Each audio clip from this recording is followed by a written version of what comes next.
Number 5, interrogative pronouns. Interrogative means a question. So I remember interrogative,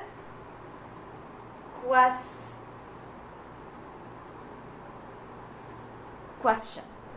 So interrogative pronouns introduce a question. What are interrogative pronouns in English?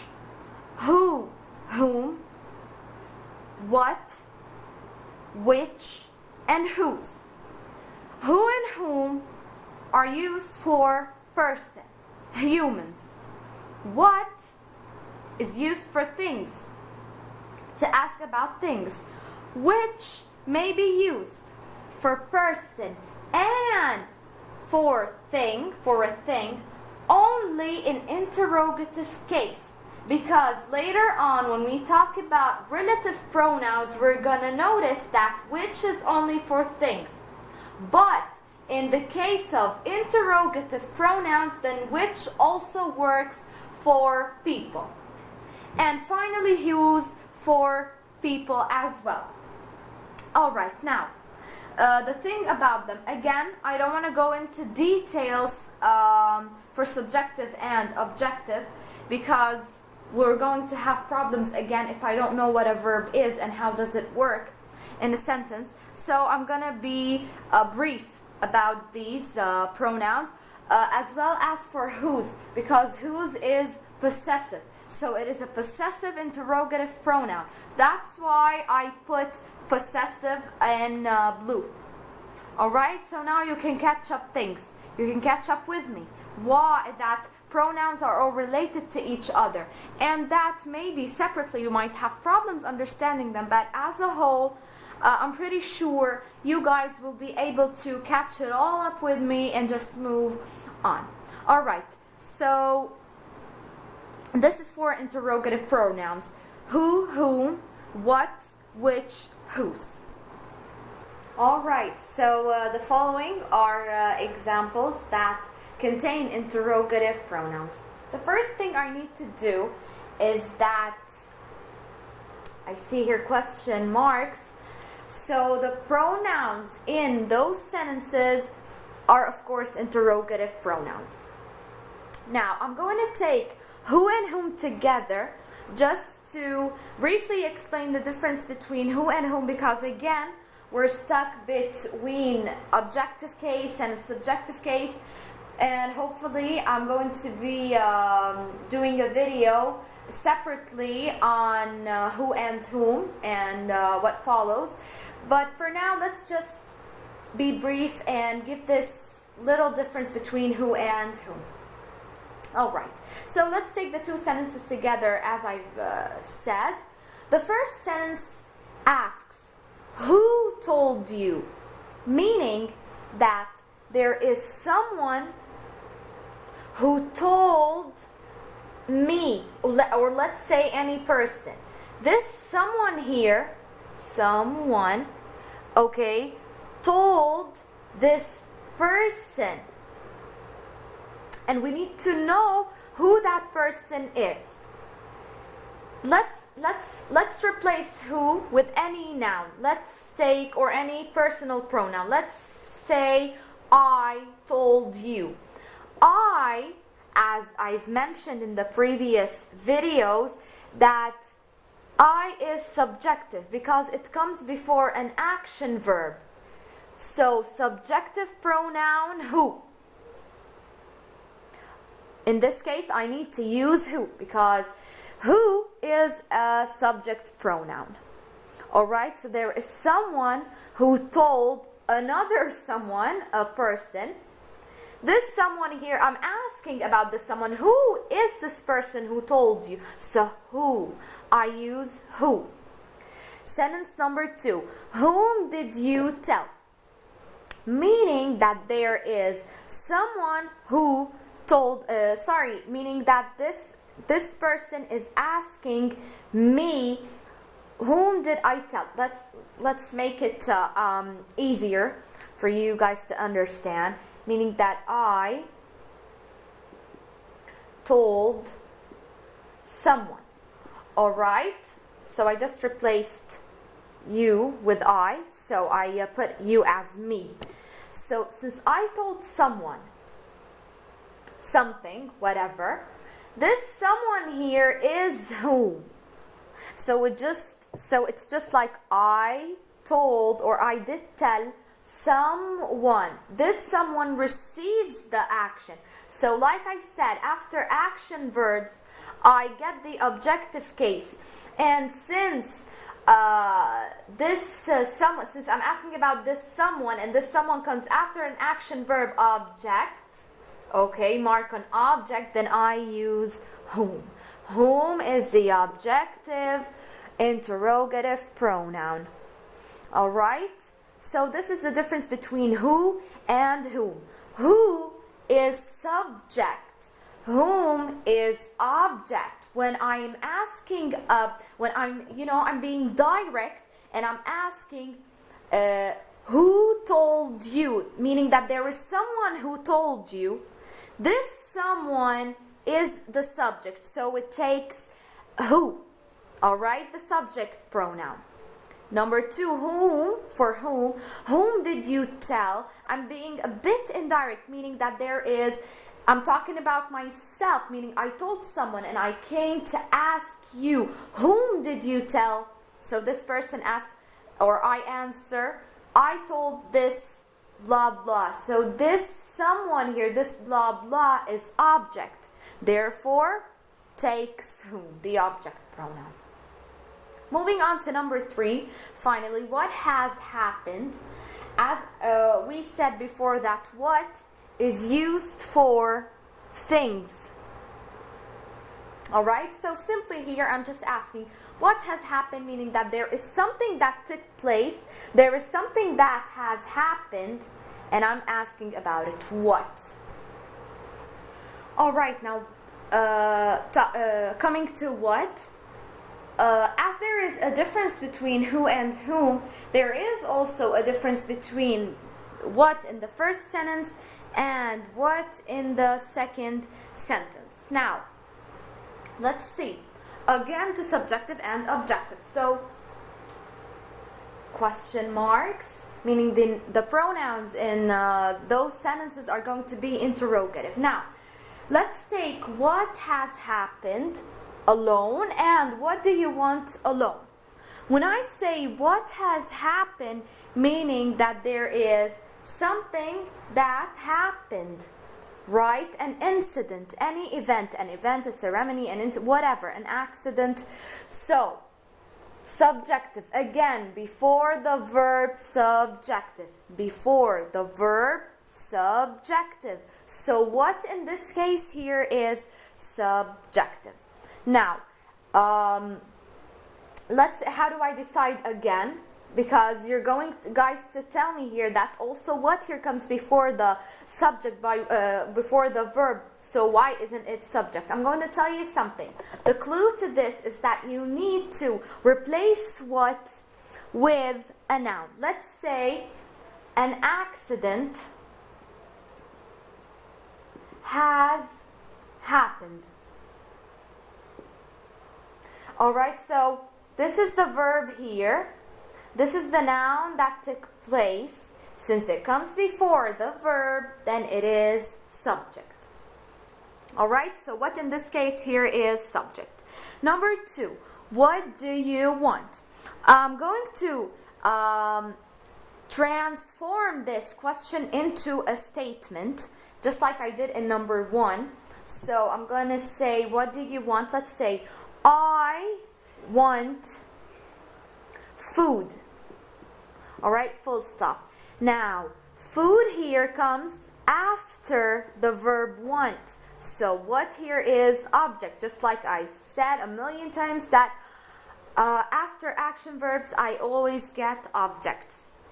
So this is the action verb here, action verb. After action verbs, I get objects. So I want, so this is the what. This is the what that I need. So you see how pronouns replace nouns, and you see how they function in a sentence, and you see how how we can differentiate between subjective and objective in the case of what, the case of who and whom. This is it. So I simply transform the question that I have into a statement, meaning that I answer the question, what has happened, an accident has happened, and I decide if it's subjective or objective according to the noun, according to the position of the noun in the sentence. Alright, so same case applies for which. As I said before, I don't want to go deep in this. I was hoping to explain subject and object case in different separate video, but okay. So which came first and which will the doctor see are the examples I chose for which. Let's circle the question marks I have here just to remember that we're asking questions. Which and which are the interrogative pronouns I have in these sentences. The first which came first. So again, let's keep this in mind to identify if the pronoun I have in a question is subjective or objective. I answer this question. Which came first? Let's answer it. Let's say that Laura came first. Alright? Now, so as you see, I just answered the question. I just replaced which by Laura, a proper noun. Remember proper nouns? And now I'm going to decide if which here is subjective or objective. According to the sentence, or according to my answer, Laura and which were replaced. And since Laura comes before the action verb, then Laura is subject.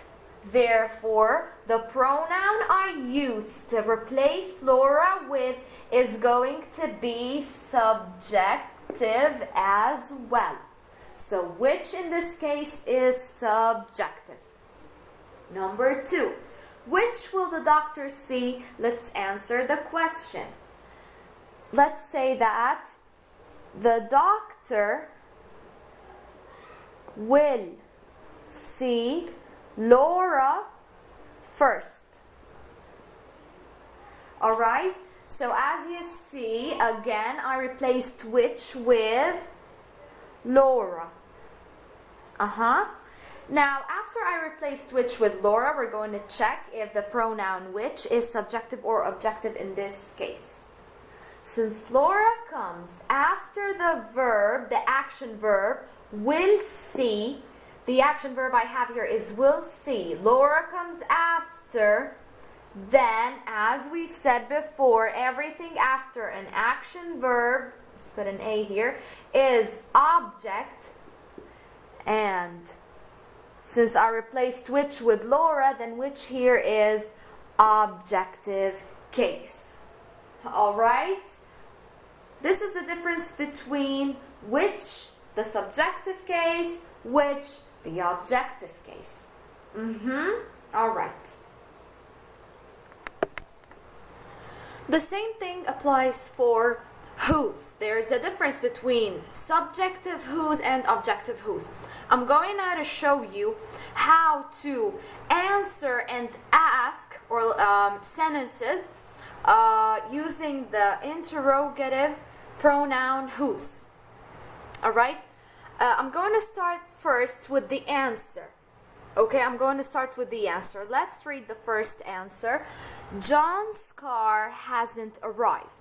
Now, if I want to ask what has not arrived or who has not arrived, I use whose subject.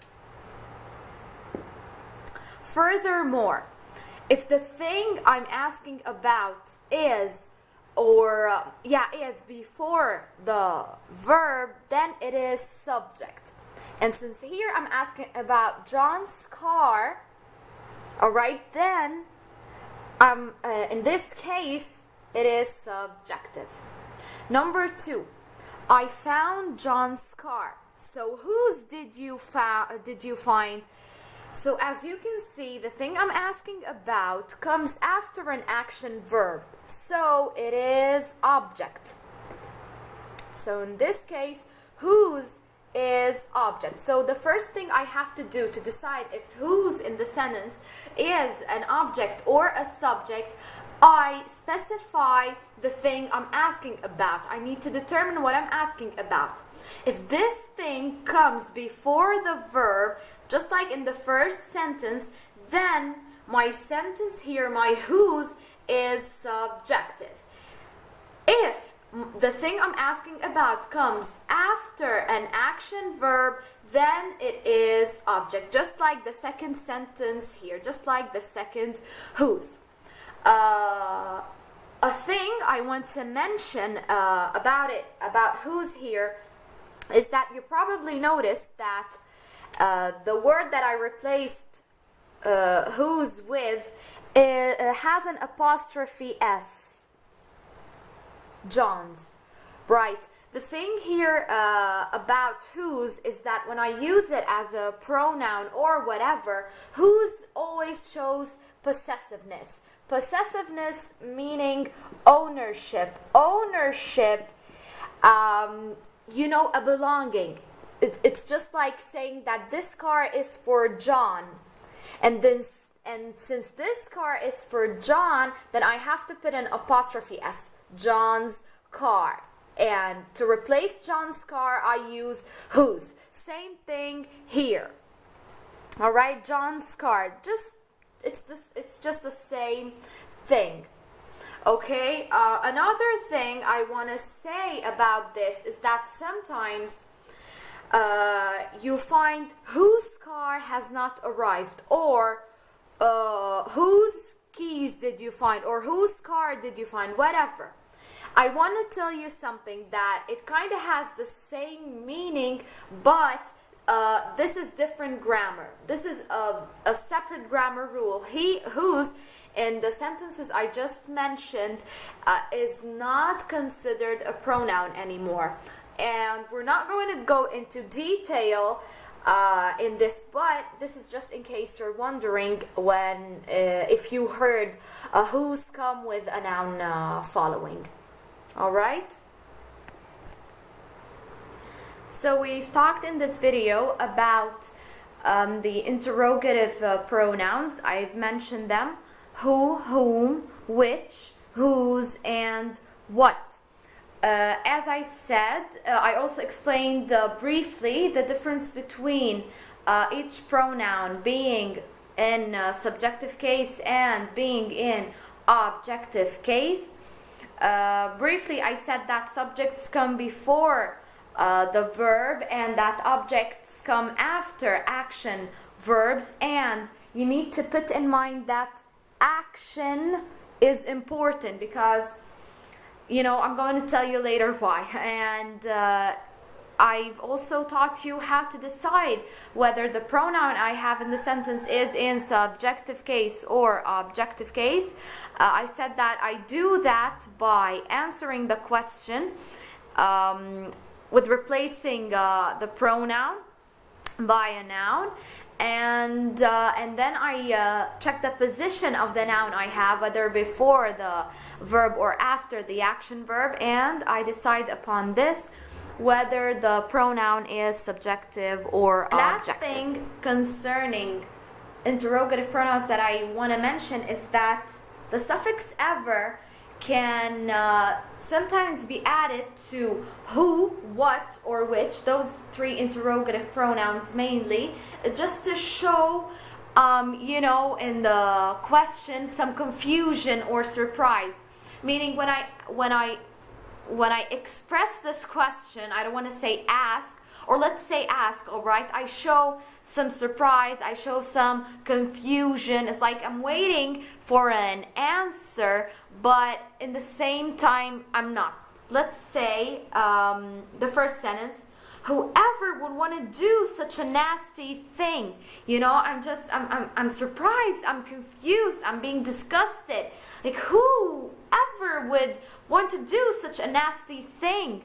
Okay, it's like I heard something, I got disgusted, and I'm trying to express my feeling about it. All right. Number 2, whatever did he say to make you cry like that? You know, I'm just being confused. I mean, what did he say to make you cry like that? What is that thing that he said which made you cry like that, you know?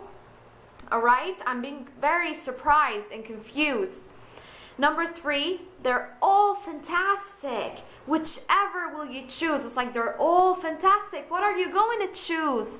All right, so I'm showing surprise. I'm showing confusion. I'm showing, all right, so when I add ever, I'm expressing a feeling. So when I add ever, the suffix ever to who, which, or what, then I'm going to express some confusion or surprise in my question. All right. Thanks a lot for watching, everybody. Please comment, like, and subscribe. I'll see you later in my next video.